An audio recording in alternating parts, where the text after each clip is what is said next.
Okay, ladies and gentlemen, this video is reviewing the Pythagorean theorem. So here we have a typical right triangle. Notice there is a right angle right there, so it is a right triangle. And the key thing to always remember is that the two shorter legs that I'm marking in gold or yellow, all right, they're actually called the legs of the triangle. So the two sides that make the right angle are called the legs.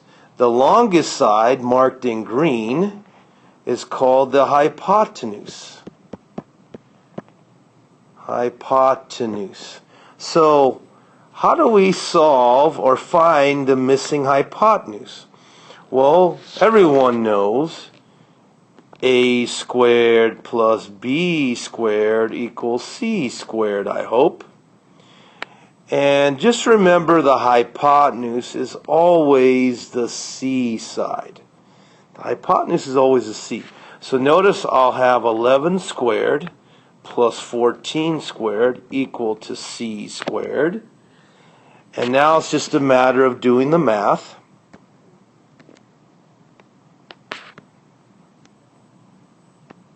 Sorry for the slight delay here. C squared. And now it's just a matter of doing the math. And as you can see on my calculator here, hopefully, we know that 11 squared plus 14 squared is 317.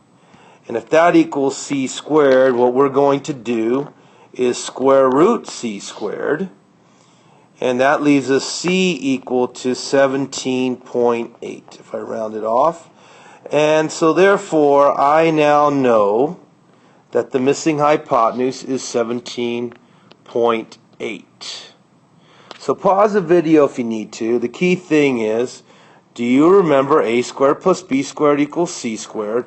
Do you remember the hypotenuse is always your c? And then it's just a matter of plugging in the numbers and solving. Also notice, it doesn't matter which one. Look at the red here. Does it matter right here or here which one I call A or B? No. Right? We could plug one in for A, the other one for B, or vice versa.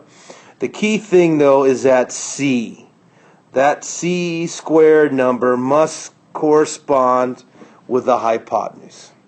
So again, pause the video if you need to. Okay, one more problem because I want to show you a different variety. Okay, this is a word problem. So again, I hope you agree we're basically going to make a quick sketch or drawing. Please don't laugh at my sailboat here. But here's my sailboat. And there's my sail. And I know, according to the problem, that this mast right here is 20 feet tall.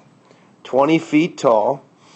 And I also know that there are some guide wires or wires that go down attached to a cleat. A cleat is just a fastening point or device on the ship, okay? But we know we have this red wire that goes down to give it support, okay? And this rope is 26 feet long. So notice, guys, follow the yellow here. But didn't I just make a nice right triangle there? That's a nice right triangle. And notice the 26 just happens to be the hypotenuse. It's the hypotenuse, the longest side, or better known as the C side. So let's do the math now. We know that a squared plus b squared equals c squared again. I'm going to call 20 my a, so we have 20 squared plus b squared equals, in this case, 26 squared, because again, the c is 26, right? The hypotenuse is 26. And now I got to do the math. Now I got to do the math here. And for some reason, there we go, come on. Some reason I'm struggling to, there we go. And hopefully you can see with my calculations, 20 squared is 400.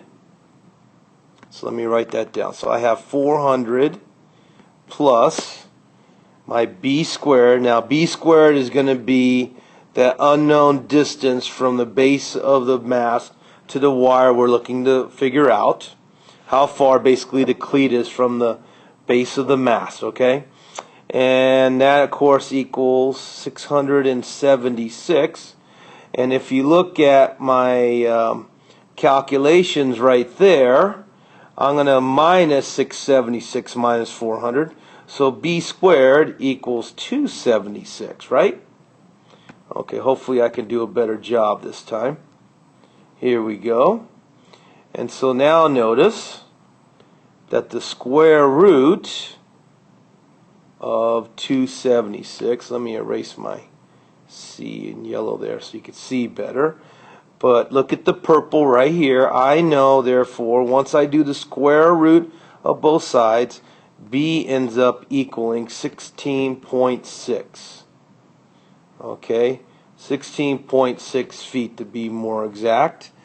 And so now looking at our picture, I now know, follow the purple, that right there is 16.6 feet.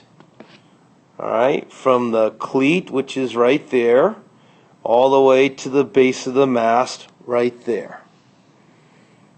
So guys, in summation, notice this time we had the minus, right? So sometimes, see like this one, we were given the C or hypotenuse, whereas this one, we were asked to find the hypotenuse. Okay? When you're asked to find the hypotenuse, this is simply a squared plus b squared square root, the answer. But here we had to take the c squared minus the a squared and then do the square root. So there's a lot to process there, but hopefully you guys have seen this before. And this is definitely a video you ought to watch again, guys, and make sure everything I've done makes sense. Until next time, bye.